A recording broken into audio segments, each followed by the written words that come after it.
You're listening to Mr. Liverpool himself, Frank Carlyle, exclusively on Mersey Radio. Oh, good evening, everybody. It's me, Frank Carlyle, from Mersey Radio, and I've got me guest right in here. I've got right facing me and looking at me with those wonderful... I don't know what to say about this fella. Anyway, it's John O'Ware. Hello, Frank. Good to speak to you again. Michael Carter was looking at me, he's waiting for me to... Just about to open my mouth. Hello, he's just about to open his mouth. That's why I said John O'Ware. Anyway, good evening, John. Good evening, Frank. It's good to see you. How are you? All right, bit of a sore leg, but it's getting better. Yeah. I've got myself going for an op next week. Yeah, I believe so. And what about the walking stick? Yes, it's good, isn't it? Will you have to walk in with that as well? Yeah, I'm going to make an impact. Because it's a nice eagle-headed one. Right. That's nice. Yeah. Oh, the eagle-headed one. Yeah. He doesn't know about that, does he? Mr. Paranormal. Yeah. I'll tell you about that. You mind? Yeah. You don't mind? You'd be absolutely delighted about it. Anyway, Michael Carter, good evening, Michael. And what's it like to be here in the studio? And because you're an avid listener and all the way through. Hang on, can I finish? See, he won't let me finish. Jason, will you tell him? Anyway, he's come all the way. Although he's got a Liverpool accent, he's come over to see his parents who live over here. And he lives in Belfast, don't you, Michael? Yes, been over there 18 years now, Frank. 18 years? Will that be yourself I'm talking to, Michael? I haven't got the accent yet.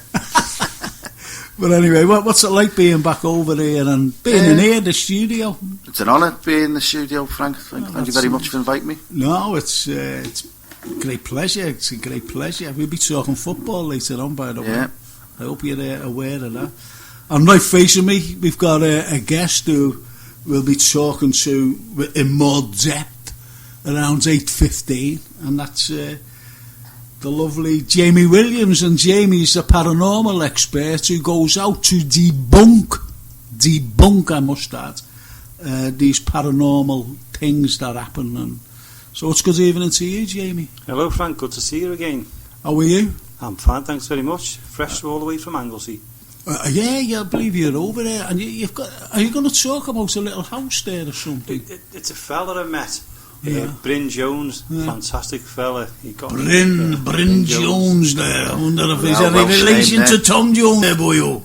Yeah, go on. Yeah, I'm glad you said that. No, I've been practicing his name all day because I couldn't remember it yesterday and today. Bryn Jones, yeah. Okay, so we'll be chatting to him a little bit later on. You actually bumped into him, and he didn't know what you did he? No, never had a clue. Good, that. So, which is very coincidental, might I add. Anyway, there's my guest. What I've got to mention is Kappa's not in tonight, and neither is the lovely Laura Gilchrist and Ed Gilchrist, the dad. Next week, which I have to point out, is we have David Johnson on. David Johnson's from all the way from Colorado, and he's a professor. He's a history professor, John, which is down our street anyway. But next week, what we're talking about, John, you'd love this. You would love this. We're talking about culture. And the culture of, how people started off. I asked a certain question last week, and it wasn't on air, was it, Jay? No. And I asked, they said, culture. I said, yeah. No, they said, what? I said, well, what's the only cultural thing that has persisted ever since the year dot, and it's still happening today? And, they were just looking at me, and they were saying, and they were coming out with guesses and that. And do you know what it is? Well, I said, anyway, wars. It's always been a war. Always been a war. So it's different cultures. What's it brought for mankind? What's different cultures brought for mankind besides war? Propagation, isn't it? The main reason for you being here is to propagate your seed and your line. Yeah, well, brilliant answer. So, it's things like that, and obviously different territories, different borders, different languages. You think about the languages and everything else, it's absolutely amazing. I find religion's a form of control as well. Well, okay, this is another thing that we'll be discussing next week. Anyway, that's enough about next week's show, because it's going to be a fascinating. I just want to mention Mark Kinnis is listening in. He says hello, everyone. Hi, Mark. Hi, Mark. Hello, Mark. And he sent me a thing which is down our street, by the way, John. And he said, "Hiya, Frank," he said, "and everyone on the radio tonight. I'm listening in as always.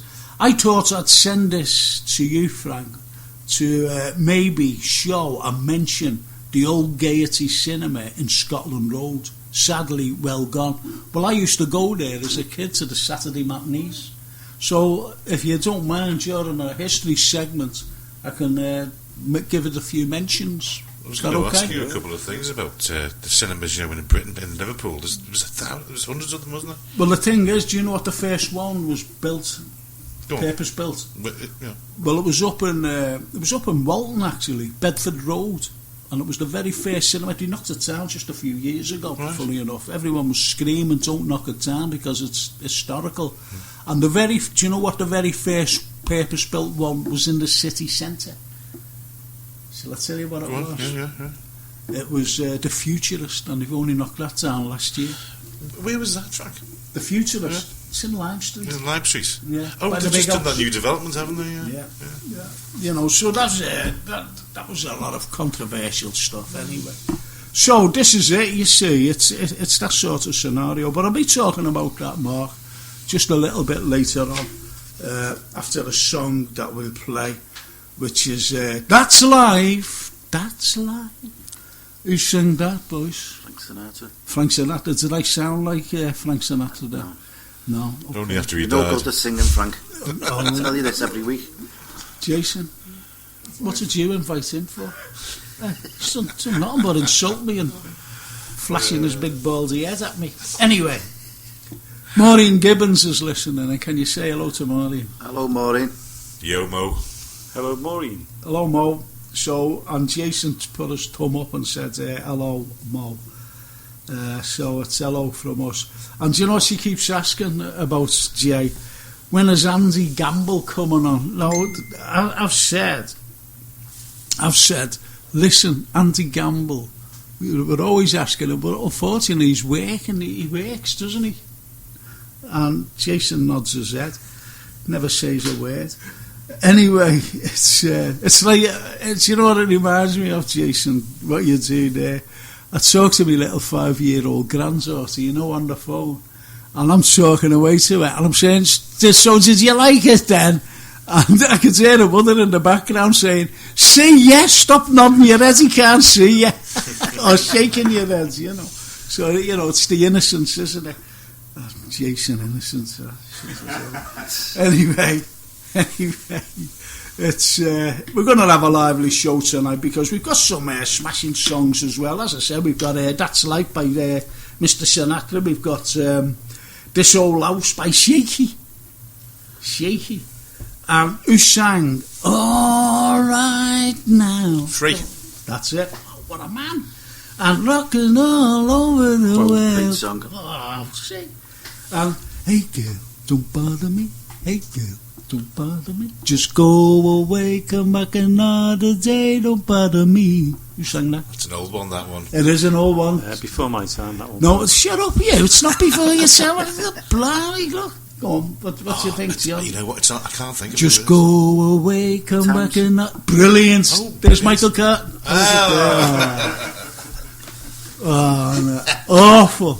Do you know what? I remember having out this group of people, and I was talking to them. There's a big group, and I said, "So what year was it? Just give me a year, please. Give me a year. Just what year?" Because I was talking about a certain fire and everything else. And this fellow went, 1795, Frank. I went, "That's brilliant. Absolutely." I said, how did you know that? Really, how did you know that? He said, "Because it's right there behind you." And it was the one blazons on the wall. I went, "Oh, thanks very much." Anyway, that's the type of things we've got. Maureen Gibbons said, "Lovely, Frank, and thanks, lads." Mark Kenny said exactly the same. Thanks, Frank, and and everybody else. And also say hello to Alan Hodgson. Also, will you boys? Okay. Hello, Al. Right, Al. Hello.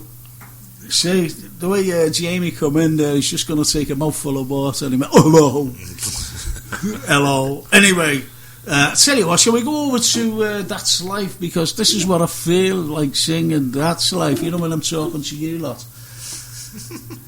Like c'est la vie, je ne sais quoi, as they say, or whatever. C'est la vie. That's life in French, as they say. So we're going over to Mr. Sinatra. What do you think of Frank anyway? Jamie, what do you think of Frank? So take him or leave him. Okay. Great singer. Great singer, Michael, yes. So, and what do you think, John? Legend in his own lifetime. But the in king his of, own genre as well, isn't it? Well, if you like that sort of thing. You look at Bing Crosby, the next big one was Sinatra, then it was Elvis, so you can't take him out of that context. Well, I was, I'm sorry, No, that's fine, I was talking to Gary Christian, to the Christians, and I was saying, well, who inspired you, Gary? And do you know what he said? Him. Sinatra.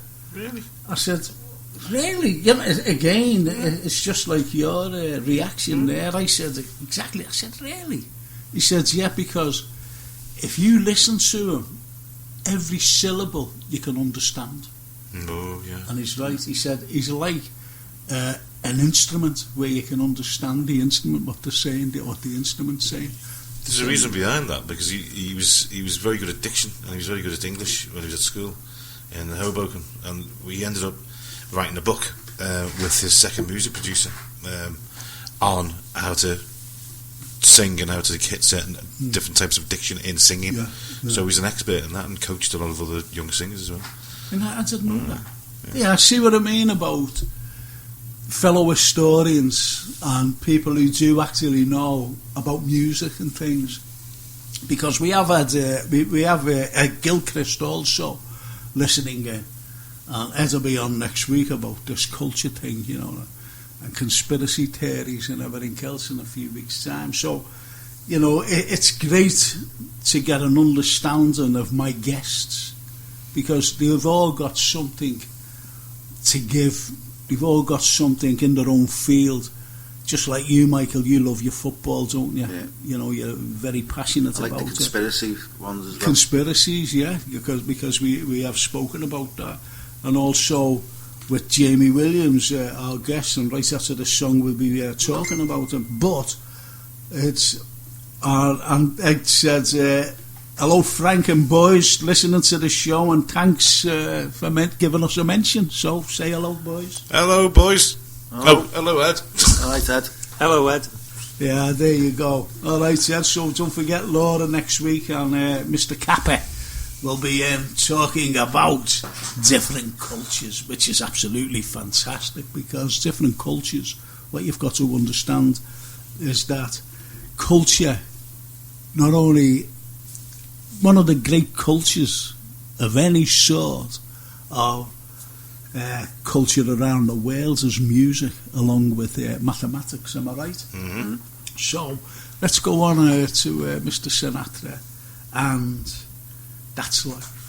The best in 60s and 70s music, plus a little bit of history. Tune into Frank Carlyle every Monday at 8 p.m. here, only on Mersey Radio. Oh, well, that was Sinatra anyway, and funny enough, we got a message off Gilchrist, and he said, Sinatra, years ago my son heard him and said, polite music, eh, Dad? He said, I guess he was right, always rated as swing star, but can't say I was ever that keen on That's Life. And he said, my dad was a big fan of his. Now, this is Ed, who said it. So we were discussing them, weren't we, the likes of Sinatra. And a very interesting point came up from John Aware, a fellow historian. And, you just say it, John, about what happened in Australia. Australia, because of his ego, and obviously he was quite precious at times, although a great philanthropist as well, and socialist. When he went to Australia, the rides that he had were pretty poor, the sound was bad, there was loads of little things that happened, and of course with Australia touring around, there's not much in, certain places at that time, Adelaide and Perth and places like that, only small conurbations, no nightlife, and so he was bored to death really, and he went on a bit of a strop and cancelled one of his shows, and there was murder about it. The audiences went mad, and he reacted to the press's condemnation of him in Australia and reacted so badly. It ended up kind of like, I mean, they starved him at one stage. You've been mentioned as well. They wouldn't give him anything into the theatre where he was held up. They wouldn't even fly him out, would they? No, they wouldn't. It's terrible. But the end result was that he left Australia in a real. There's a famous tape where you hear him having a go at the audience, and it's quite, for a star to be having a go at his own audience. It was just absolutely chaotic. Unbelievable. It was chaotic, really. Chucked him out of the country, and he refused never to come back. And he didn't, did he? No, he didn't. But you know, it's not only happened to him. I was watching a documentary on Steve Marriott and the Small Faces. Anyway, this is great. I've had a message from Andy Gamble and Alan Hodgson, so just let me go back. But I was just saying there about the lads, you know. Andy Gamble, yo Frank, we're all listening to your show. When I say we all, I mean Heidi, Isabella and baby Ollie. Great show as always, and a big hello to the boys in the studio. And indeed, all your fab listeners. Andy, I've got to say this. Mo, all the way down there from Tilbury, said, when's Andy on? Because every week I'm saying, Andy Gamble's coming on. And she's a big fan of yours and Searching, the wonderful group Searching. Your band, that is. It's great to know, Andy, that you're all going on tour of Germany, which is absolutely fab. You know, you'll go down a bomb there, to be honest. Can you say that now? I don't know whether it's not Germany. No. Yeah, anyway. Anyway. Just don't mention Frankfurt next, for God's sake. Mention the war, Frank. You know what I mean, don't you? But anyway, see what I mean, Andy? You can't even say anything now these days. But it's just wonderful for you and the boys to be finally recognised. And you've got to come on this show. We keep asking you, and something always crops up. And but we definitely want you on. You've got to say yes or no to this. Are you coming on this show before you go away and talk about the tours and everything else that you're going on? Just let me know, please, and we'll have you in here. Anyway, it's great, just to get all this out the way, and I don't know what I was talking about anyway. But it's going over to Jamie, and Jamie, my guest in the studio tonight, is a paranormal fella, and you go out, don't you, really, to debunk a lot of stuff. Not only to debunk a lot of stuff, but you're also met. You went for a few days, didn't you, over to Anglesey? Yeah. And he's got a face, hasn't he, like a smacked bum, because you must have caught the sun. Anyway. I was born like that. I was born like that. But you bumped into someone, didn't you? Some fella named Bryn Jones. That's right. Tell us a little bit about that, because it says it's fascinating. Which is coincidental with what you actually do. Yeah, I mean, I went, as I said, for the break, and I went walking around a place called Penrose, up near Holyhead. And as I was walking around, I get to these double gates, and there's a fella leaning against the gates, and I went, "Hi, you're all right?" Anyway, he started talking, and an hour and a half later, I finally got away. But a fella called Bryn Jones, and he was telling us, he goes walking up Snowdonia, he takes people on like little excursions, and fantastic storyteller. And at the end, near the end, he said, "Don't forget, Jamie." He said, "Did you have a proper look around?" I said, "Yeah." He said, "Did you see the Boogan," or the Welsh word for ghost, which I didn't know, and I'm going, "Boogan?" He said, aye. He said, "It's a Boogan." I'm going, "What's a Boogan?" But he told me other stories first, and I still don't know what this Boogan is. Anyway, he tells me, and he said, "It's a ghost." And I went, "You're not going to believe this," but what I do is I take people on paranormal investigations with my group and that. And I said, and he went, "Aye." He said, "Well, you'd like it in the woods either." And I said, "Well, tell us a little bit about this Boogan or ghost."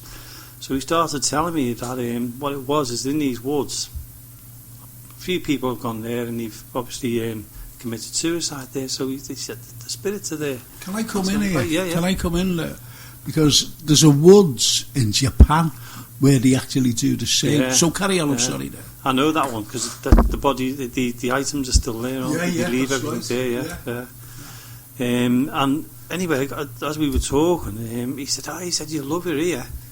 And he said, "Go and have a walk." He said, "If you get the time, go down to the house at the end there." He said, "There's an old house." So I said, "Whereabouts?" I'd gone walking to the right, and I only went to see the red squirrels. And he said, "Go down that path there." Well, I didn't have time to, so I'm going to go next time. He said, "There's an old house at the very end of there." And he said, "It goes back about 100 and odd years." He said, "Go and have a look." He said, "It's derelict." And he said, "But you can go in and have a look around." And he said, "People have seen things in there as well." So I thought, what a fantastic thing, to bump a person to bump into. And I got back to me car, and I'm going, I wish that I'd got his details and everything. And there's a woman in the car park, and I seen her go past and say hello to him, and then come back again. So, excuse me, I said, "Do you know that fella?" She went, "Oh, the one you were talking to." I said, "Yeah." He said, "Oh, Bryn Jones." I said, right. So I'm trying to get hold of him. I said, "I forgot to get his details now." She went, "Oh, he's always out and about. Everybody knows him. He owned a shop in Holyhead and everything." And she said, "Oh yeah," she said. And I said, "You tell me about the Boogan, whatever it's called." So she went, "Oh yeah," she said, the ghost. And I said, "Yeah." She went, "Oh, there's another place up the road and all this lot." And the next minute, another fella comes along, and he starts talking about ghosts. So we ended up in the car park talking about ghosts, and he told me these places to go to on Anglesey. One of them was funny because he told me all about this place, what was an asylum.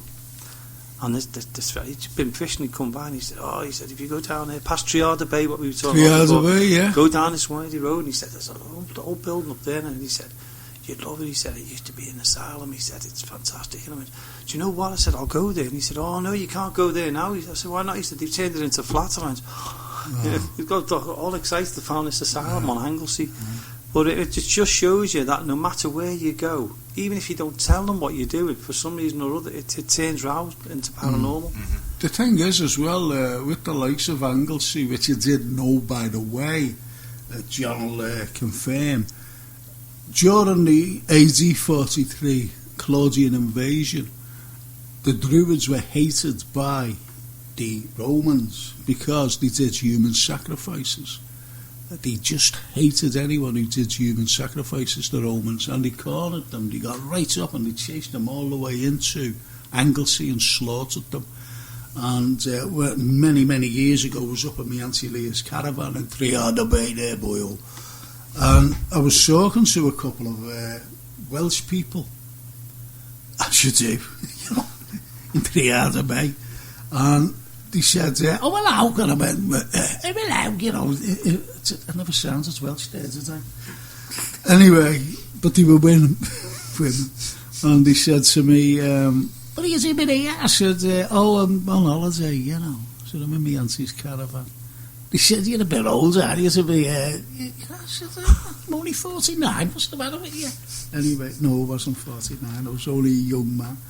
Anyway, you should see the faces. I wish the listeners could look at their faces looking at me. Anyway, they said to me,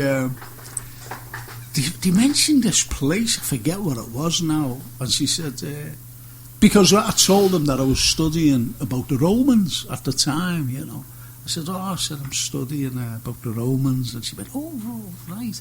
She said, "Do you know that it's haunted?" I forget the name of the place, where lots of Druids were slaughtered, she said, by the Romans.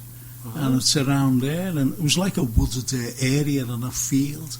She said it's very, very... One of them said that when you go through the field or the woods or something like that, the hairs on your neck stands up. She said, "My husband always, he said, I don't like it here. I don't like it here, boy." So... Well, there's a place called Ligwy, Liggy, and there's a Celtic village there. Right. It's still there. Yeah. And in the field next to it, there's a church right in the middle of the field. Okay. And I'm just wondering whether it's... Yeah, could be connected. Yeah. It's strange, isn't it? Because when you see... I've got a map, and it's a medieval map. And it was from Edward III, and it comes from at 1327 right up to 1377, and it's in the Bodleian Library. I've got a copy of it. Bodleian Library's in Oxford, and on it you see Anglesey, and what's on it there is Beaumaris Castle. Is it Beaumaris or Beaumaris, yeah. So that's on it, so it's significant in this medieval. You've got the first. Why I'm telling you this, it's the first map ever to show Liverpool on it. And you know how Liverpool's spelt? Don't forget that it's medieval, so it's in Latin. Do you know how it's spelt on this particular map? It's Ly, Pole. Liverpool. Strange, isn't it? Yeah. Strange, so I'm sorry there anyway I was going off. So besides going over to Anglesey for your sunburn and meeting Bryn Jones, what else have you been up to? I've done some filming down at Mill Street Barracks. We had I don't know what station it is, but they came along with me, Roy Basnett and two other people, and two girls came up from London for a programme called The Ghost Next Door. Oh, right. I'm not sure when it's going to be on, but we were there all night, and this Friday I'm there again at Mill Street, and we're filming again. Filming again for it. I think it is your group there, by no, it's just no, I mean, is your group going this week? No, it was a lad called James Seddon, and strangely enough I didn't know it was him. He sent me an email asking could he come along to Mill Street and do some filming. I said yeah. I said come along one night. Well, sadly we had to cancel one of our meetings, and I said but I'd already arranged for him to go up there, so later on that night I went up with him. We'd done a little bit of a investigation, and him and his mates, I think his mate was called Phil, and he was stunned, absolutely stunned. So they're coming back and they're filming it this Friday. But what happened that night, Frank, is you'd have loved it. We were sitting there. Well, it did. We were sitting there in absolute pitch black.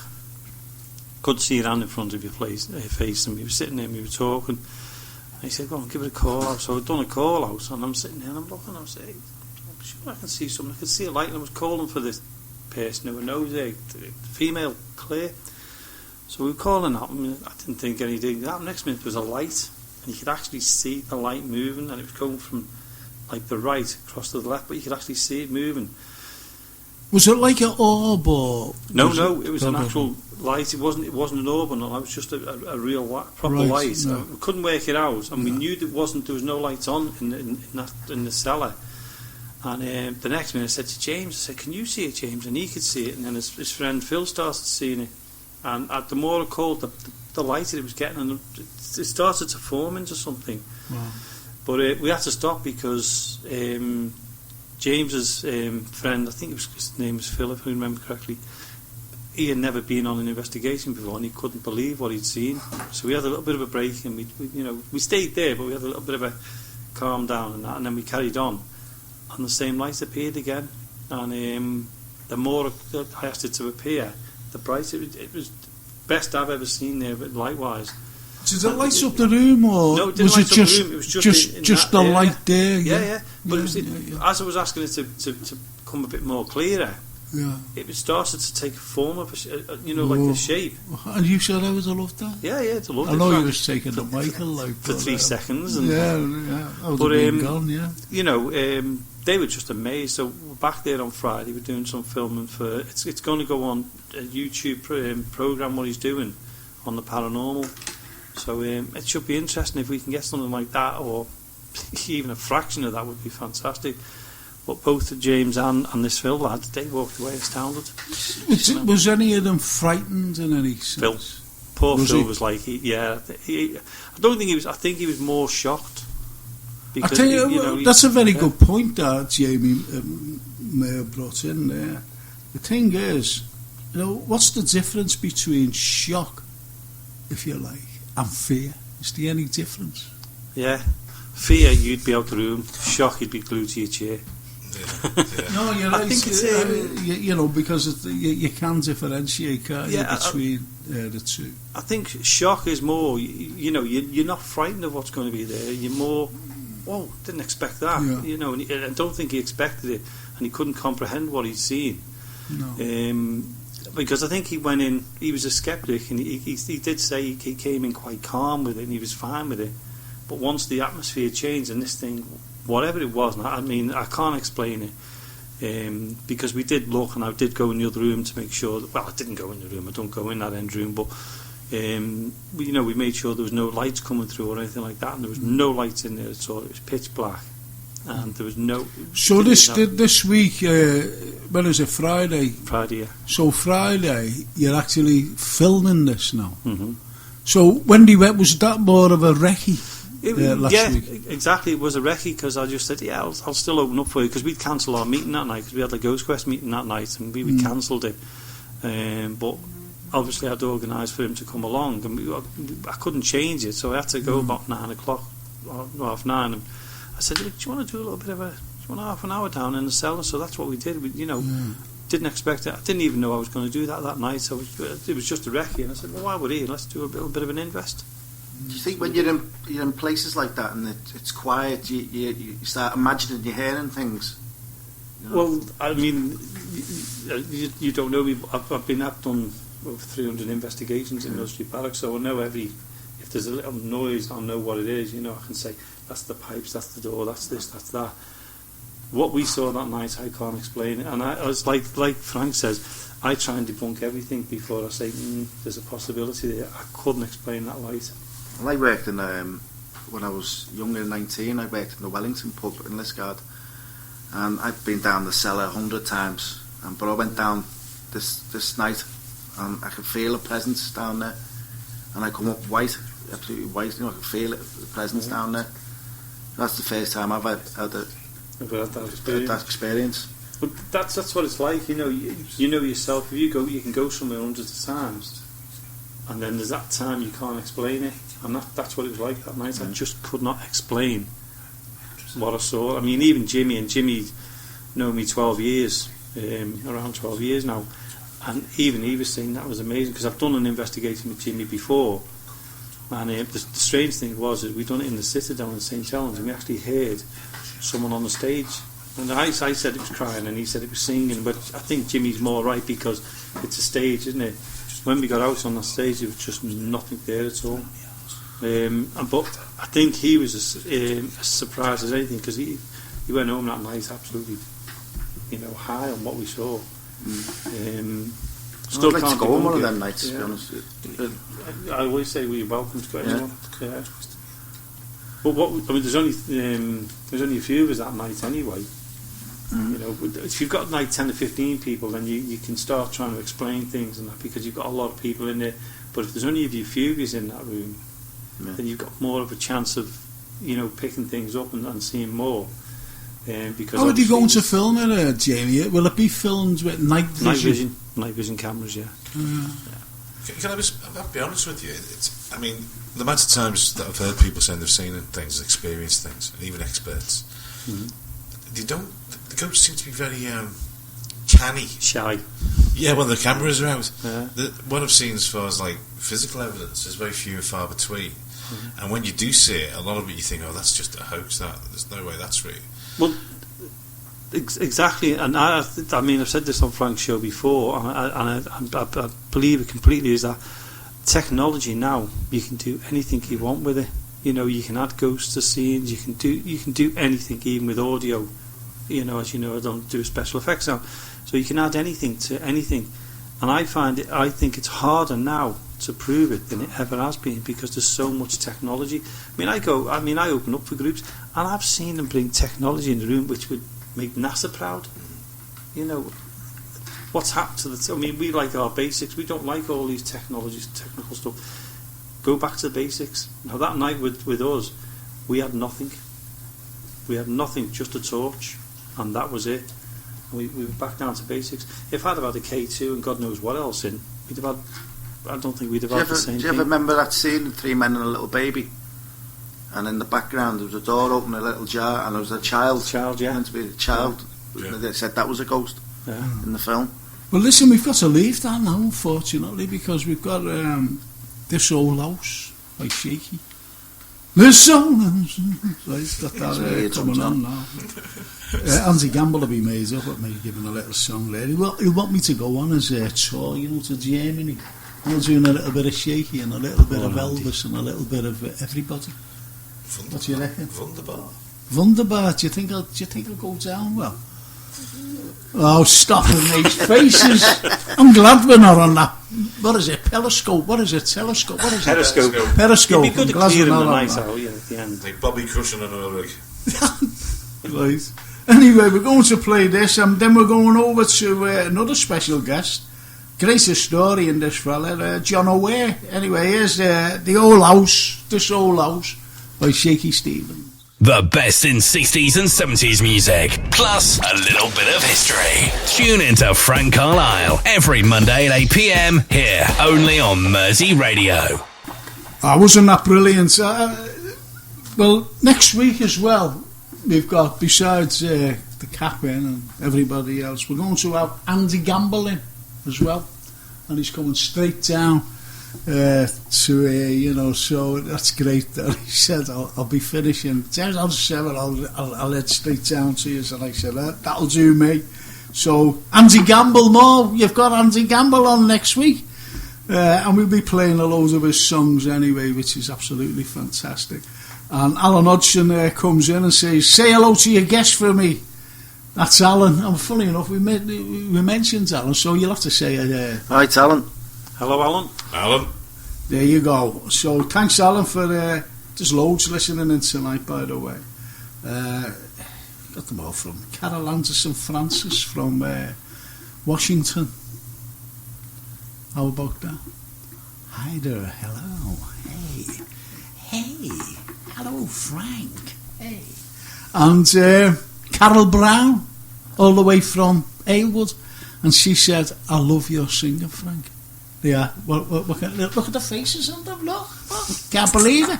Carol, I wish that you could see their faces. And thank you for your very nice compliment. And I'll be singing to you a little bit later on. How about that? Which is wonderful. So, look at it, Jamie's looking at me as though in disbelief. What's that famous saying in literature? Something about disbelief. Suspension and what is Suspension and disbelief. Suspension and disbelief. And that's what the three of you lot are looking at me like. You know, when you started singing, do you remember the Only Fools Notice episode when the guy gives the gween gwat of home? Yeah. And claps his ass. Yeah. He's a better singer. Yeah, you are.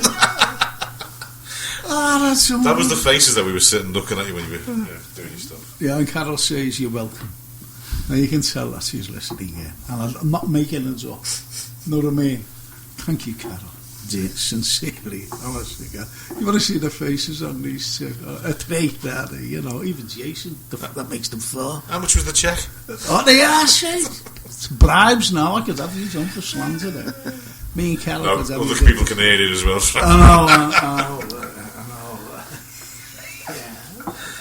Yeah. Anyway, we're going over to you now, John. Oh no. And it's strange actually because we always talk history, don't we? Yeah. And we're writing a book. Well, he's writing a book, and I'm just. Well, how's it going? I'm halfway through. Yeah, it's halfway through. I'm actually writing a book, and it's great actually, simply because it's given all the history about Liverpool, and it's not just like all the local stuff. It's international. It's national and international, with Liverpool being the focal point. Albeit that you'll get the origins and everything else, and you'll have wonderful, and Gilchrist, the Cambridge University fella, just said it's suspended in disbelief, and there's us two historians. What is this question in there? What? Oh, thank you, Ed Gilchrist. What a wonderful man. No wonder we've got him on this show. He corrects us. He said, "What are you doing? I don't be saying that." Just imagine me saying that about Andy Gamble and you'll go down. Great. Yeah. If you know what I mean. He'd have gone, "Oh, allegedly. Thanks, Ed, for sending that in." It's unbelievable, isn't it? You know, it's just one of those things where we get loads of messages and everything else, you know, saying about the show and suspension, isn't it? And disbelief. Suspended in disbelief. So, you know, it's thanks, Ed. I don't know what to say. And as what we do when I tell you that Neymar is about to sign for the Reds. There's a message for you. Power sentimentality. Yeah, you know, suspended in disbelief. Yeah. Right, so that's the end of that. Right, John. Yes. Right, history. Come on. Right. Well, I wanted to know something about these cinemas in Liverpool, because obviously there was quite a few in the general areas. Because obviously they were there because there was no TV at the time, and obviously radio ownership was very few and far between up until the 1930s. Well, if you look at Lime Street, it's a very small street, you know, especially a strip between the Big House and the Crown, which is on the other corner. Right. Yeah. Yet there was 3 cinemas there, and they were always full during the 40s and 50s. That was the Palais de Lou. You know, as we used to look at it and say, the Palais de Lux. They always where are you going, Palais de Lux? What are you going to say? I don't know yet. Because what did you get outside cinemas in those days? What did you get when you went along? I'll tell you what you got. You know, radio cannot be silent. Did you know that? It's not like the telly where you should see the faces on these people. Honestly, God, I can't believe it. Anyway, what you just before my time, that Frank. Listen to this fella keeps going on about the years you've slept. Anyway, you'd be fighting in here and everything. Anyway, Jason says nothing. You know, he just sits there, doesn't he? And puts his thumb up and waves his arms and everything. Anyway, remember when you went along and you got outside, you know, and you'd always seen pictures outside, you know, small pictures. Right. Yeah, when you did. Yeah. Right. Do you remember them, Michael? I remember them, yeah. Thank you. Do you remember them? No. That's unbelievable. And do you mean, kind of like, you know, say something like in Crosby, there's a brilliant cinema that's been done up, hasn't it, really? Yeah. It's the Odeon, isn't it, I think? And they've done it in the 1930s. Lovely Art Deco, inside and out, it's brilliant. And when you go in, there's like, they have lobby cards, which are just like summaries of what the film is. And then they have obviously the posters. Now outside they've still got the original showing posters that they had, but I remember in the 70s and 80s. So they'd have screen 1, screen 2, screen 3, and then what's coming up next week. Yeah, well, that's your point. So what I'm saying is, are you talking about when you go in and there's those little photos of the stars? Yeah, what it is, see, the pen pictures of the picture. Right. You know, they're taken from the actual film. Right. So the pen pictures, you know, you see like a bit of action and a bit of loving and a bit of this and a bit of that. Right. That sounds terrible, that, doesn't it? Yeah. A bit of this. That's what it shows you outside, you know, so you can, I think I'll go and see that. Say like a monster, you know, like Frankenstein, you know, where you see like Frankenstein going into a room and there's a girl on the bed screaming, you know, you're, fancy that. Yeah, shall we go in and see that then? You know, so you go in and see that, you understand? Then you get like a comedy one, you know what I mean? And you see pictures out of that. Or, you know, like a big romantic one where you see, you know, the likes of me kissing the leading lady, you know. Well, see, the looks again, Jason. Let's go and work this show. Tumbleweed just went past there. But anyway, no, but that's what you see. You know, these little pen pictures, and they were in like very small glass cabinets. Glass cabinets, right. Yeah. Thank you, Michael. So you know, that's what you're seeing. So it's as simple as my earliest memories was Superman when that first come out. Oh yeah, Superman, and remember Popeye. That's right, with Robin Williams. Yeah, I remember that. Yeah, it was awful. And what was that with the dragon as well? Remember the Pete's Dragon? Pete's Dragon. Yeah, that was good. That was Jim Dale from Carryout movies. Yeah, big Hollywood blockbuster for him. I seen Zulu with Stanley Baker. Stanley Baker, yeah. Nigel Green was the colour sergeant. Brilliant, legendary actor. He was the best in it. And Michael Caine in his very first lead role. Jack Hawkins. Oh yeah. Did you see who died today?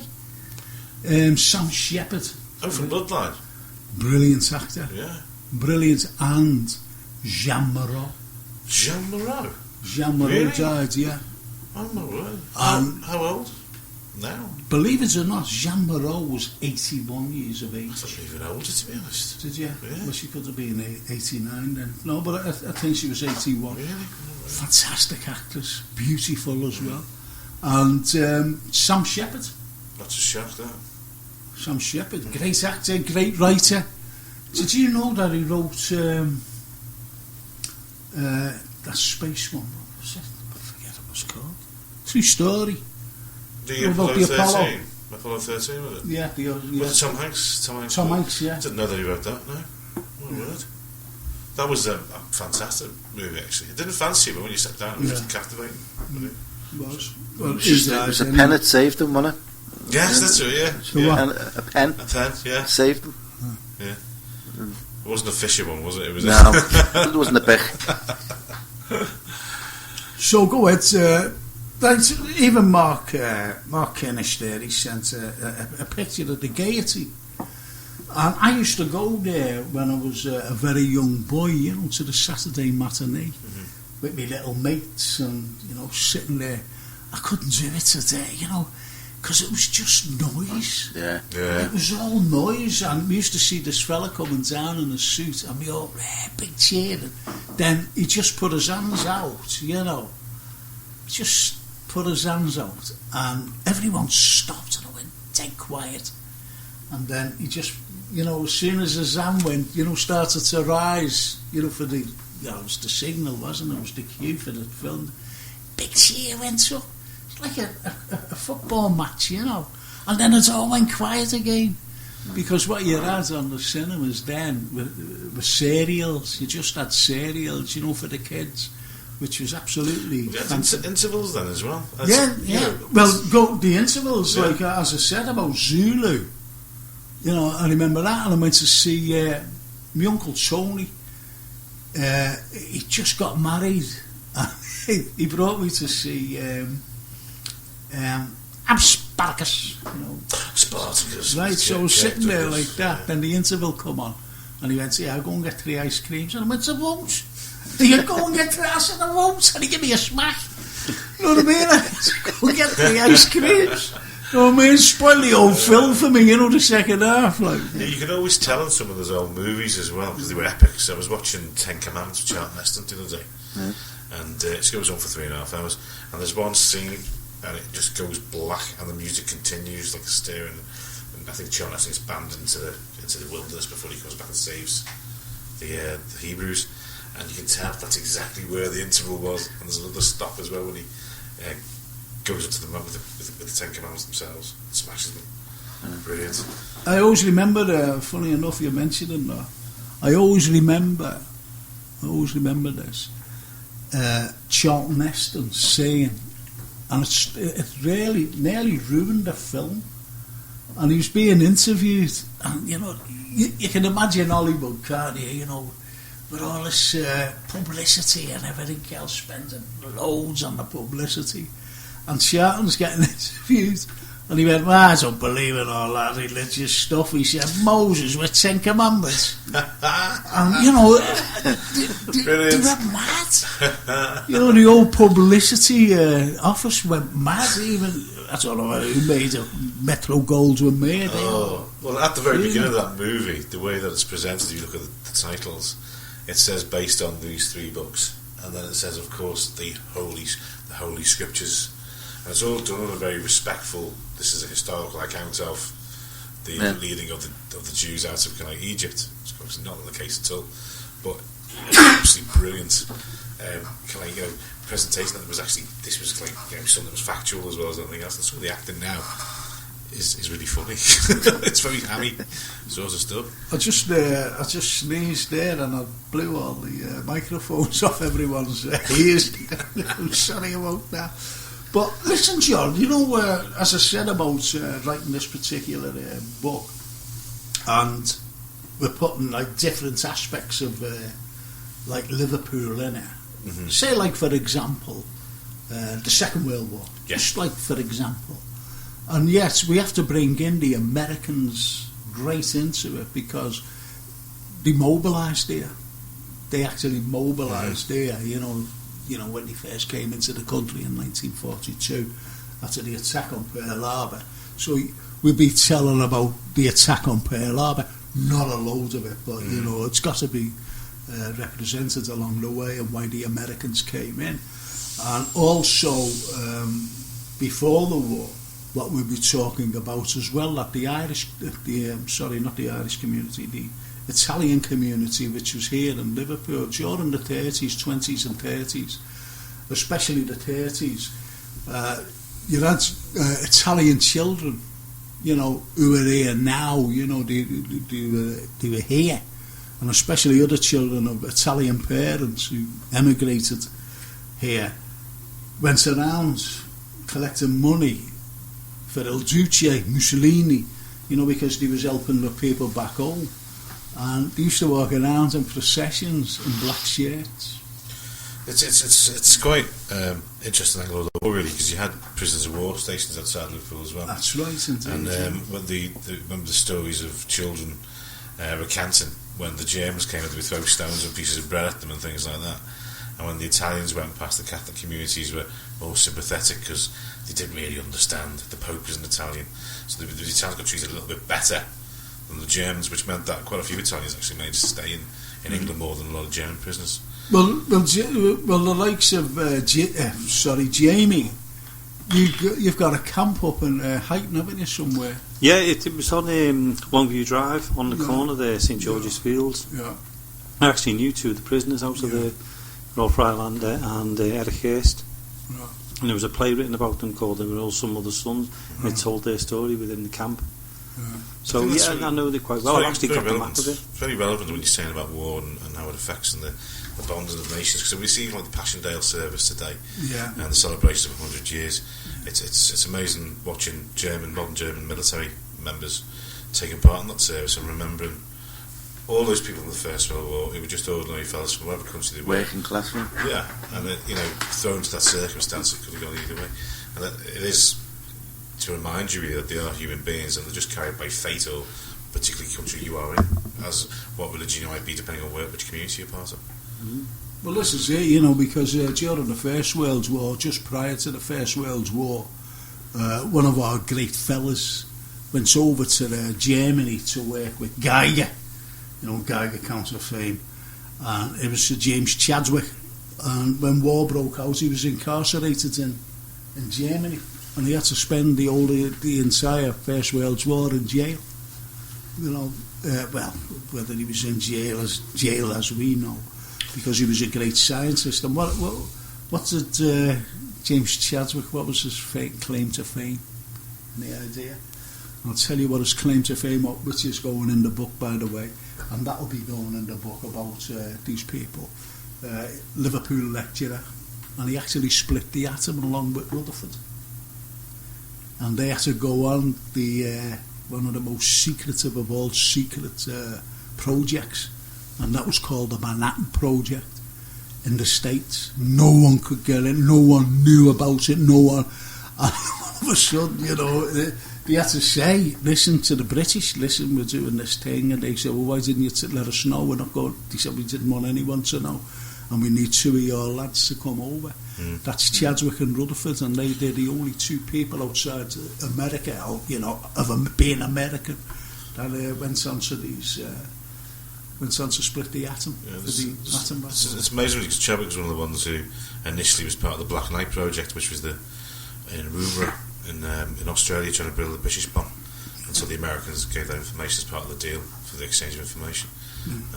Because I think he saw what happened in the end of the Second World War, and he came out of that operation because he didn't believe it ethically anymore, because he saw the damage and the devastation. So kind of humanist as well, if you like. Very interesting. Yeah, it just shows you, doesn't it? I'm looking at a big clock which is here in the studio, and it's the wrong time, and I'm looking at my watch and I'm going, my watch is there, fast here. You know what I mean? It's not. My watch is right. So what we have to do now, we have to go to two songs John, I'm awfully sorry about that little segment. No, that was quite But we are doing more segments a bit later on. And after the two songs, we're going over to Curtis Ryan Woodside, which will be absolutely fascinating for us. I'll tell you for why. This fella has actually done a documentary about Egypt. Ah, brilliant. You see what I mean? So it's that sort of show tonight. It's full of history, information and everything. And don't forget next week about cultures, which I think tonight's show will coincide with culture, even your culture, Jamie. See what I mean? About, well, the culture of paranormal activity, and it's all over the world, whether you believe it in it or not. Anyway, let's have All Right Now by Frey. Love this song. Does anyone else like it? Love this song. Right. I tell you what, I put it on parallel with Paranoia. From Black Sabbath? Yeah, from Black Sabbath. And Rockin' All Over the World. That wasn't written by Status Quo, though, was it? No, but I love it. Yeah, it is a great I watched a programme on Status Quo, no acoustic. Yes. Absolutely brilliant, fantastic. unbelievable. Yeah. Seen it? You see it? Yeah. Absolutely fantastic. Seen it, yeah. They did a documentary as well for 2 hours. Yeah. Did you see that, Jamie? No one's taking it. Jason, no one's taking a blind bit of notice. We are taking no, you're not. You're all talking to It's a one biscuit, another. Frank. Yeah, it's a biscuit. Have a biscuit, Frank. Say, terrible this. Anyway, we're going over to Frey and All Right Now and the Quo with Rockin' All Over the World. The best in 60s and 70s music, plus a little bit of history. Tune into Frank Carlyle every Monday at 8 p.m. here, only on Mersey Radio. Wasn't that absolutely fantastic by those two lads? And do you know what? It's got a message off Gilchrist. And he said, Frey said, did you know that? Yeah, this will forgive this, to be honest, John, because you're the big music buff. So we all are, really, aren't we? I've got to say, be careful. I always say buff, isn't it? Buff, yeah. Anyway, Frey, he said, this is a Gilchrist. He said, did you know that Andy Fraser, who's dead now, unfortunately, isn't he, Andy? The bass player for Frey was just 17 when they did this song. How good was he? And the others were just 20 or 21. What a talent, a lot of them. In fact, it was Fraser who wrote this with Paul Rodgers, who's still with us and gigging. Yes. How about that? Seen Paul Rodgers live with Queen, he was fantastic. Really, still got the voice. Yeah. Legend. Yeah. But it just shows you, I don't know if it's just, when you get older, when people used to say, I'm not going to be, when I'm older, start criticising kids' music. Yeah, we do, don't we? We do. Yeah. And we've got righteous justice behind our sides for listening to what comes out now. But the amount of talent and the amount of creativity to produce something original as iconic as that, and there's not just one group like Free, there's loads of them. Yeah. That's why I stopped watching the X Factor. Never watched it. There's a fella listening in now, Paul Capper, and we all know Paul Capper is. And the thing is, you watch X Factor, as you just said there, Mike, and you've got the likes of Paul Capper, who you can go down, have a beer, and just listen to him perform. Yeah. Absolutely, the amazing Kappa bands. And the word Kappa, amazing, is our, it personifies him. It personifies Paul Kappa. It really does. And his little band. And there's only three. You've got Laura Gilchrist on the drums, fantastic drummer, by the way, and a wonderful bass player, Maria. Absolutely amazing, just amazing. The little three-piece band and the rock and roll that they come out with is absolutely. You were there that night that they had the rendition of "You Never Walk Alone." Remember? Yeah. How good was that? Brilliant. Absolutely amazing, and like the amazing guitar playing by Kappa himself. Yeah. Fantastic. It was unbelievable. Anyway, we're going on to our final guest of the evening, and this fella's great. And Ed Gilchrist was talking about like 17-year-olds and 20-year-olds and 21-year-olds, in that band, and how good they were. this fella's only in his early 20s, and he's a documentary maker, filmmaker, and everything else maker, and he's absolutely amazing. And his name is Curtis Ryan Woodside, and he's all the way from South Africa, and he's right with us now. Hello, Curtis. Hi, Frank. How you guys doing? Oh, doing absolutely fantastic. So, have you been very, very busy lately? I have been very busy. I've been, traveling quite a lot, and I got back from Egypt now, and I've just made a 90-minute documentary about, traveling through Egypt. Yeah. Yeah. The thing is, did you find any obstacles, especially like with what's going on now within the Middle East? Did you find, or in other words, was you a little bit apprehensive about going there? No, not at all. It was 100% safe. I never felt like anything was going to happen at any point. With what has just happened, with the churches and all of that there, that was not in the main tourist areas. That was completely in a separate city called Tanis. Right. So I would say it was definitely safe. And I mean, Egypt is Africa. Yeah.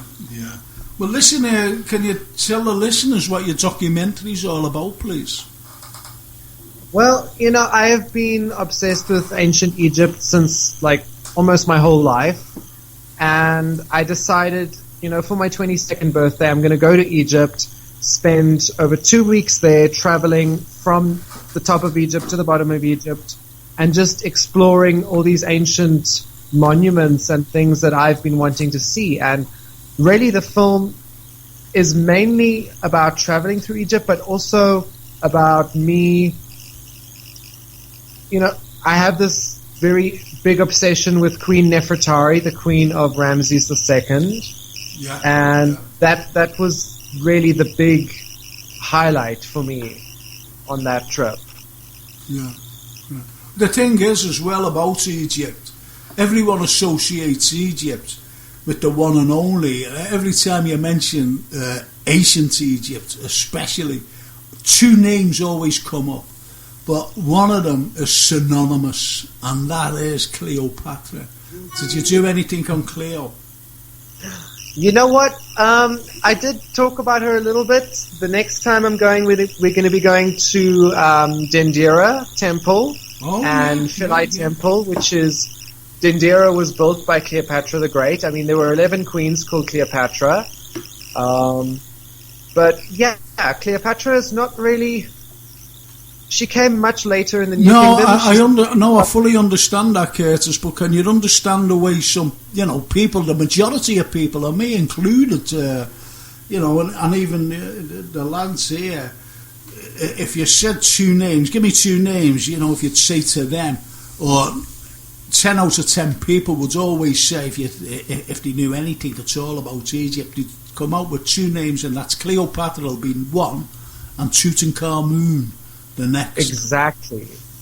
I mean, and the ironic thing about Tutankhamun's story, I mean, his successor did his best to try and get rid of Tut's legacy, and because of what he did, actually it's preserved his tomb, and that's the reason why we know him, is because they tried to erase him, and by hiding everything, it was there for us to discover, and it just, blew up all over the world when, Howard Carter made this amazing discovery in 1922. That's right, and the case of Tutankhamun.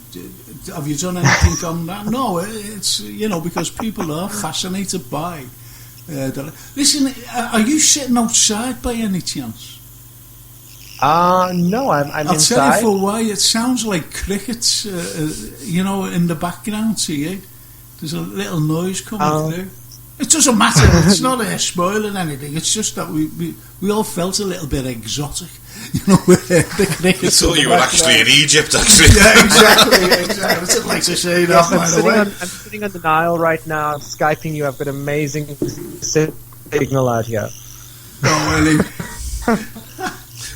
Well, anyway, anyway,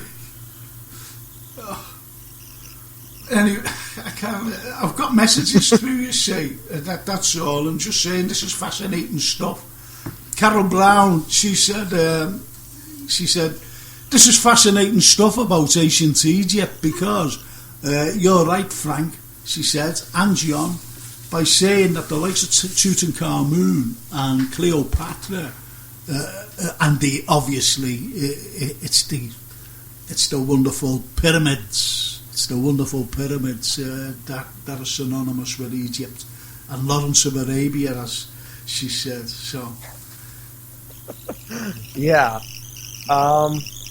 that's the thing. I mean, the funny thing is, so many people living in Egypt don't know about their own history, and I would really like to inspire not only people in Egypt, but people all around the world to just start showing a little bit more interest in the history, not only just the history of Egypt, but history in general. But that's what I would really like. And I would like to show through my documentary that, you know, Egypt is this great country you can go visit. You can go look at the monuments, or you can even just go as a tourist on the Nile on a cruise and just relax. I know, well, this is it. You say, well, again, you've got these wonderful pyramids, desert, Bedouins. You've got everything there. And as you said, you kept out of the mainstream, didn't you? All these tourist places. What was the finest thing, without giving too much away, that you actually filmed? The finest thing were... I had two really amazing things, two tombs that are closed to the public that I was able to go into. The first one was the tomb of Pharaoh I. Oh, he was the successor of Tutankhamun, and he was actually Tut's advisor throughout his life. And it was really amazing to go into that tomb because, as you'll see in the documentary, the tomb that I was buried was the tomb that was actually intended for Tut. King Tut? Yeah. He, Pharaoh I actually put Tut into a tiny little tomb compared to all the other tombs in the valley, because I felt that by him having a bigger tomb than Tut, it will show that his legacy was actually better. Yeah. Who do you reckon, can I ask you this? You know, obviously it's a fascinating subject, what you've actually done there. But can I ask you this? You know, leaving Cleopatra out of it, because I lectured on about the Romans, and especially about Cleopatra and Mark Antony and Caesar, you know, when they got... Octavian, Augustus, all of them, Well, can you tell me... Right, I forgot my threads. I forgot what I was going to ask him. No, can you tell me, to you, the leaders, these pharaohs, these particular pharaohs, who stands out to you as a leader? All right, we know about Tutankhamun, we know about King Tut, but is there anybody there who was actually good and the people adored him and loved him and he did well for the people? Do you understand what I'm trying to say here? Yeah, you know, the pharaoh that is my personal favorite is Pharaoh Ramses II, Ramses the Great. Yeah. And you know, there's a lot of films and things like that have put Ramses into this bad light, but those films are throughout, you know, people doing research now, they see that those films are just actually fiction. Ramses was really very well celebrated. The people loved him. He loved his wife Nefertari. Ramses really, for me, was the greatest pharaoh. That's why he's known as Ramses the Great. Hi, it's John here. I'm just going to ask you as well. It's fascinating because I like Khufu quite a lot, because obviously the basis of the pyramid, Second Empire seems to be kind of like a lot much more based around what his actions were and how he influences the future. I was going to say, well, going back to the monuments and the pyramids, and there's a lot of speculation that there were more pyramids, especially in the Western Sahara Desert. Did you encompass any of that, or did you see there's any evidence for that actually being correct? Well, there are about 100 pyramids in Egypt, and actually there are more pyramids in Sudan, which was also known as Nubia. But I am so sure that there's more stuff to be found in Egypt, possibly even pyramids. I mean, so many of them are crumbling, but I'm pretty sure that there's some tombs. I have a feeling about the Valley of the Baboons. I actually found some stuff. I found fragments of a broken statue of a woman's breast, and her ear and an eye, and this was just lying there in some rubble. So I am so sure that if people keep looking, they're going to find. Yeah. There's a lot of debris there, isn't there, from a variety of different sort of encounters, especially when the Hittites invade. But when you're looking at the scope of the timeline of Egypt, there's a lot of debate now, especially amongst academics, that we've actually positioned a lot of the Egyptian kings a lot later than they should have been. Like there's a couple of more centuries. Yeah, but even the pyramids, John, they've been dated now back. Yes, they have. When they were actually, when they first came out and said, these are like 2,000, 5,000, whatever years old, then they're 10,000 years old. This is how technology works. So the more technology we have, the better. I watched Stargate. Have you ever seen the film Stargate? Curtis, have you ever seen the film Stargate? I never actually watched it. No, he's never watched it. Well, we won't go on about that then, because... But I was just about to say to him there, but there's a lot of supposition, you know your stuff, obviously. But do you think that these ideas that the chronology could be put back an extra 1,000 years or whatever are on the right sort of line, or do you dispute that? I wouldn't say 1,000 years, maybe a little bit out, like maybe 100, 200 years. That's just my feeling, but I'm no expert on that. There's about 5,000, 6,000 years of history to soak up about this simple, but maybe, but I feel that the pyramids are about 4,000, 3,500 years old. Yeah, that's brilliant. That's great. Okay, thanks. Sorry. No. It's just again, what I was about to say is that some people, as I said, Egypt, even today, even myself, if you'd have asked me to go along and carry me coat while we're doing this documentary, I would have been a little bit reluctant. To be honest, I'm telling you now. So, can you tell me how many of the team went to Egypt to do this documentary? Was it a big team, small team, or...? Extremely small team. It was myself and my mother. And then my team in Egypt was obviously my agent Ahmed, and I had some amazing Egyptologist friends who helped me out, called Noor and Amir. And I'm so excited to be going back to Egypt in October for about 3 weeks, and I've got some very fun things planned and some very interesting things planned. I'm gonna be having a look at the wooden coffin of Ramses II. It's a piece that not a lot of people know about, and I would love to just be able to see it and try and figure out why this amazing king was not buried in a golden sarcophagus, but actually one made out of wood. Well, why do you think that? Why do you think that happened?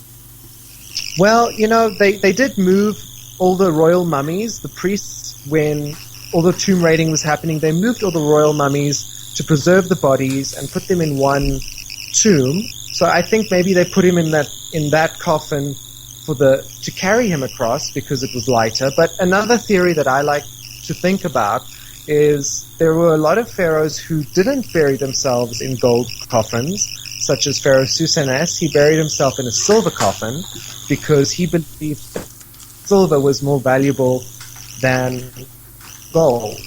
Yeah. So I think that maybe Ramses, when he was traveling, went to Kentucky, saw like oak trees, because I believe that the coffin is made out of oak, and he believed that this wood, which they can't find in Egypt, was actually more valuable than gold at the time, because they had to import it from, lower Europe.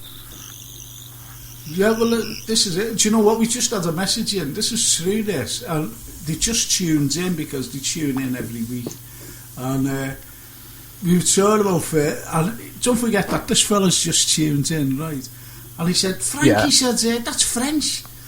And obviously Jason had to send him a message, and he said, no, it's about Egypt. He said, no, it's French, because they were talking about the song Hare Jacques, because we were talking about, tunes before. Yeah.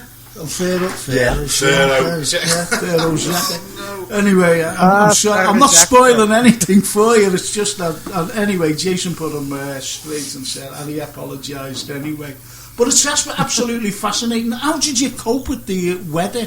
Obviously, the sun is extremely hot, especially in desert areas. How did you cope with that? Was it too much? Even your mum, how did she cope? I think my mother took it a little harder, but for me, it was actually spring that time in Egypt in March, so it wasn't that hot. And I come from a town where, the temperatures go into like the mid 40s, so I'm pretty used to heat. But actually, at that stage in March, I would say it's a perfect time to visit Egypt. Oh right, yeah. No, I think you're right. And I was very lucky that there weren't too many tourists. There were still tons of tourists, but it was a good time that there was not so many. Did you enjoy the food there? Did you find that the culture itself was something that you just kind of like melded into straight away, or did you find it a little bit difficult coping with the local produce? You know what, I think that I can adapt pretty easily, and I'm very open to learning about other people's cultures and things. So for me, it was quite fine for me. The food, I loved it when we went to the Nubian village, which is just up the river from Aswan. Mm-hmm. You have to go by boat. You can't reach it any other way. And the food there was absolutely amazing. I can't wait to go back. But also, when I went, I decided that I'm going to dress more modestly so that I will be more accepted by the people there. So I'm very accepting of different cultures throughout the world. Yeah. Brilliant. Listen, a question's come in from Ed Gilchrist, and it's not Hare Jacques, by the way. And he said, can you ask your guest what's his view, what your view is of the origin and purpose of the Sphinx, and is it true that it says not being entered? Is that just fiction? I hope this is a relevant question for his specialism. It is a relevant question because there are a lot of theories and things going around on the internet. People see a picture next to the Sphinx on the left-hand side. There is a tiny little tunnel, but that is a tunnel dug by, I believe, the Romans, who tried to think that there was something under the Sphinx. But actually, there is nothing under the Sphinx. It's carved out of a solid piece of stone. And for the purpose, I believe, was it was built by, let me get this right, my theory, built by Pharaoh Jedefra for his father Khufu, to protect the 3 pyramids of his other siblings and his other family members. It was built to protect the tombs of his family. Yeah. And it was like a landmark for people when they come into Memphis, modern day Cairo, when they see it, they will go, wow, look at this statue. It's something scary. I believe that the Arabs actually, when they invaded Egypt, they were actually quite intimidated. So do you reckon that's a very good point? The lioness body is affected. But that's a very good point that you actually make there, people being terrified and that. So do you think that, the case, sort of a case, is myth. Myth. It's just pure, unadulterated myth, and perpetuated into a curse, so to speak, so to keep people away. No, when you go into one of these tombs, you do feel something quite extraordinary. When we went into Tut's tomb, it's a very eerie feeling. It's a very sad feeling. We got to see his body, and on his eyes, it looks as if he is still crying. And when you see that, you look and you feel like crying, because you just get this feeling that he's still there. Yeah. And it's just amazing. And Nefertiti, I walked in there, and the second I walked in, it was something I've been waiting for so long to see. I just felt like crying, and her tomb was so peaceful. Yeah, well, so I do believe that there are still their spirits attached to. The tombs are their graves. Yeah. Well, you're satisfied anyway. At least one of the listeners, they're all major. We're getting lots of feedback here saying how wonderful this is, and they can't wait to see it, which I'll be asking you in a moment.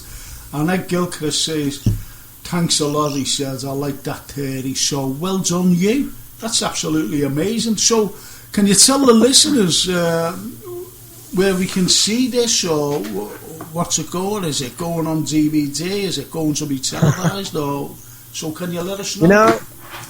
If anybody from the BBC is listening, they have my full permission to screen it. But at the moment, you can watch it on my YouTube channel. We're on about, I believe it's like 8,000 views now. So You can see it on my YouTube channel. It's youtube.com/Curtis Ryan Woodside, or you can just search Discover Egypt documentary. Yeah.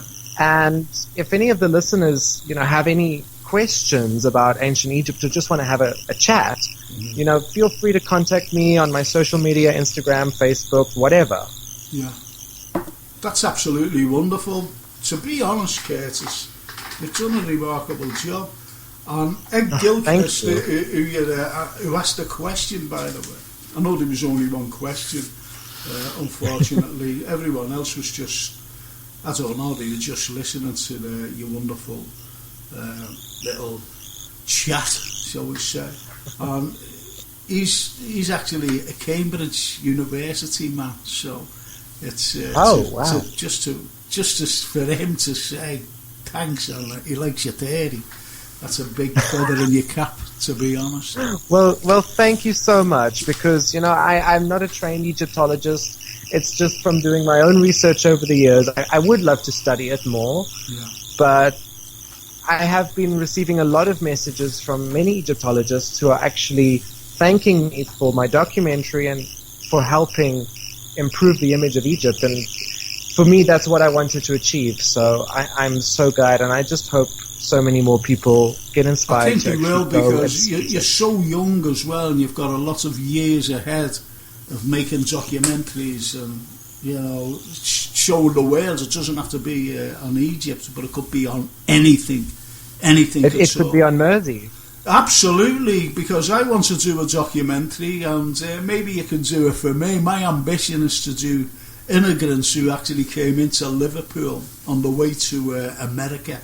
That's an ambition of mine, to do a documentary on that, because some of the most fantastic people that the world got to know over the years who passed through Liverpool.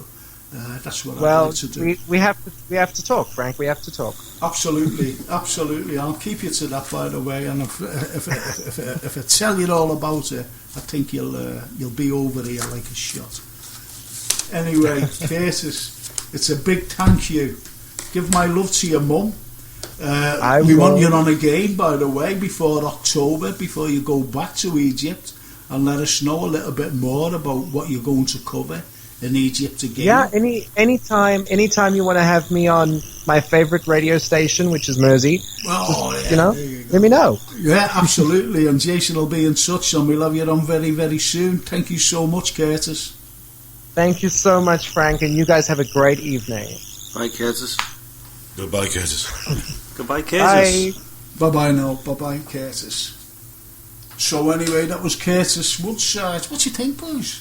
Very interesting. He is, isn't he? Mm-hmm. Incredible knowledge. Yeah. Great documentary, so watch it. Yeah. And this is it, you see, you've got to look at these particular things. And no Pharaoh's Yaka. And then Gilchrist coming out with that wonderful, wonderful thing. What we're going to do now, we're going to play a song. Hey girl, don't bother me. Hey girl, don't bother me. Just go away, come back another day, don't bother me. I wouldn't do that. I really wouldn't do that, to be honest, because I've got fans out there. It's the Frank Sinatra thing. We always sending a text, Frank. I've seen you doing it under the table. Oh, listen to this. He's saying that I've been sending me text. What's he like? Or that Francine. Oh, you're Francine, yeah. Yeah, this is terrible insinuations and slanderous insinuations. Allegedly. Anyway, we're going over to who sang that then, by the way? Tams. The Tams is right, Michael Carter, the Tams. Right, anyway, here it is, the Tams, and I'll see you right after this. The best in 60s and 70s music, plus a little bit of history. Tune into Frank Carlyle every Monday at 8 p.m. here, only on Mersey Radio. So go away, come back another day, don't bother me. Anyway, that was for everyone. That was for all the wonderful ladies out there. Not for the gentlemen. Yes, for the gentlemen. That's don't bother me. You know what I mean? So, isn't it funny how there's only one female, and we got messages saying about why isn't there any girls on? And when Laura's been coming on, Jason, they've been saying that's great, you know, to have a girl, and Laura Gilchrist, that is, and isn't she sweet and everything else, and if you know what I mean. So, well, he's looking at me like that. He's at all baffled. Michael's scratching pulling his hair out there. What I've got left. Got no left. What's the matter with you? Anyway. Well, listen, boys.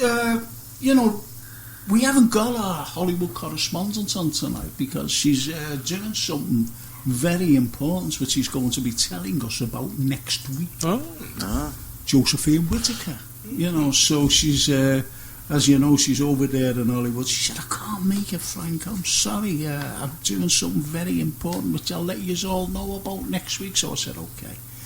And Jason, you know, said, well, what shall we do?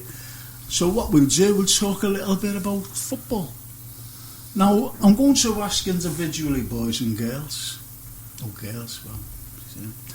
I'm going to ask Michael first. Activity in the transfer market. Is it suiting Liverpool or? Being a shambles, really, isn't it? Absolute shambles. It's getting the same thing again, isn't it? We're going to go for this player, we want to sign this player. It's all spin. Every year, exactly the same. And it hasn't changed. And it's all about selling, making money, bringing young kids through, and flogging them on. And it's you know, 2 signings. I mean, we said about 4 or 5 signings that Liverpool needed. I was really, really excited for this window. It's been rubbish. We made the excuse for the last 7 years. We've had no Champions League football. We can't go for these players. And then when we get the Champions League football, I was expecting all kinds of signings. We got Salah. That took 3 months for him to sign. Yeah. We got Roberts, which I don't think he's an ideal. That's really a high class signing. See, the thing is, with the likes of Roberts, people are signing big names, and we go to a relegated team to sign a player, not a big name, and that's rather disappointing. I'm not saying Robertson will do nothing. I'm not saying that. I'm up to be proved wrong, but I hope so. Yeah, I think you know, he's got to be given a chance at least. But why didn't he go after, as he said, Hector, big German left back? Well, listen, every single time you put on a website, Liverpool are after this player, they're after this player, they're all top ranked players. Yeah. And that never happens. And he got fine, but he was at Chelsea a couple of years ago. Yeah. You know, look at Everton. They've gone out there and they've bought quite well. There've been some big signings they've bought for the future and to strengthen the squad. I haven't been too impressed with the 2 matches I've seen them play in, mind you. No. But if you look at even Manchester United now, they've brought in quite a few top-rated, high-profile signings. I think Everton have done well in the window this year. That's coming from a Liverpool fan. Oh, yeah. And I think Rooney, he's the difference. He has been the difference. And it will take time for them to settle down and bed in, I accept that. Because, I mean, the game the other night which I watched wasn't very impressive at all.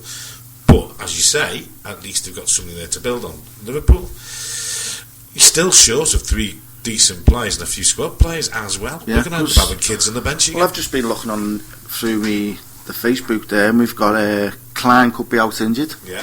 Lovren could be out injured, and we've got Matip and Klavan as our centre backs to start the season. God help us.